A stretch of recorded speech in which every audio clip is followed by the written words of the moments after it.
Welcome. We're glad you're here. Jesus Christ. Will? You surprised to see me, Joseph?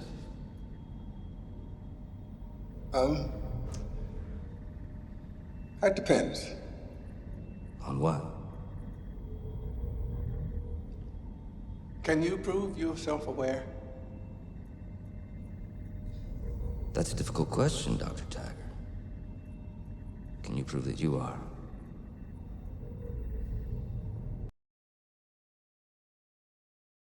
Welcome to Kermode Uncut. If you're a regular here at the site, you'll know that a few weeks ago we ran a two-part interview with Wally Pfister, the cinematographer turned director, whose debut feature as a director, Transcendence, opened in the US a week or so ago, just opened in the UK. It had a very, very bad ride in the US, and over here it really got a pretty solid kicking from most of the critics, the exception being me. On Friday's show with Simon Mayo was saying, well, you're just liking it to be contrary, nobody else likes it. Loads of listeners email saying they didn't like it either. Well, I found somebody else who likes Transcendence as much as I do. This is Robbie Collin from The Telegraph. Robbie, you're a fan of the film too. I am a fan of Transcendence. What did you like about it? We are the two. I think, you know, first thing I would say is it doesn't get everything right. You know, it's very telling that this is a film that's been produced by Christopher Nolan rather than directed by him. You know, he's bound to get scripts like this through the post all the time.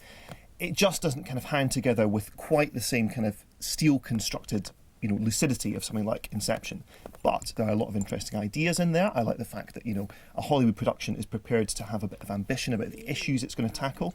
You know, it's dealing with things like spirituality and God and issues of consciousness. You know, what makes a human different from a machine. Now, you know, it doesn't kind of ever quite get a firm grip of these issues, but what it is prepared to do is grapple with them. And, you know, however fumblingly it's doing that, I would much rather have a big Hollywood production doing things like that, making you think, you know, in a similar way to Darren Aronofsky's Noah as well. In fact, it's prepared to engage with some enormous kind of sweeping issues, and, you know, that's a turn off for some people, but for me that's exciting. I'd rather see this you know, than something like the recent Captain America film, which pays lip service to investigating, you know, government snooping and surveillance techniques and all that. It wheels out Robert Redford at the start and positions itself as a surveillance thriller, but really once the film gets going, it just becomes a very kind of a standard Marvel action movie. Well, Captain America Winter Soldier is an interesting case because, as you say, it sort of says at the beginning this is a surveillance thriller, but then actually it's really 90% running, jumping, shooting and explosions, and yet the critics loved it. It was getting 5-star reviews, real raves from people saying it's the best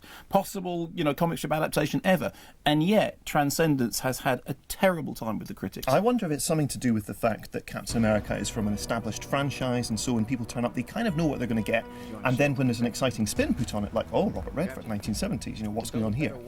People get quite excited and they perhaps kind of give the film more credit than it's due. Whereas with Transcendence, people are coming in cold. They know that Johnny Depp's in it, so is it going to be a kind of a wacky Jack Sparrow style performance? Well, no, it's not, so they're wrong-footed by that. Although I'm very happy that it's not a wacky Jack Sparrow style performance. But Johnny Depp's star has waned recently, and it's funny that this got criticised along with a general argument, which is, oh well, Johnny Depp, now we don't like him anymore. He seems to be annoying critics in particular. What's all that about? Yeah, I think there's a real avidity to see Johnny Depp fail, and it's hard to kind of place, you know, put a finger on exactly when this happened. I wonder if it was around the time that Pirates of the Caribbean 4 started to bleed into Lone Ranger, and people thought that he was just doing the same thing over and over again. Dark Shadows as well, by Tim Burton, felt like a really kind of a lukewarm reheat of previous Tim Burton characters he'd done.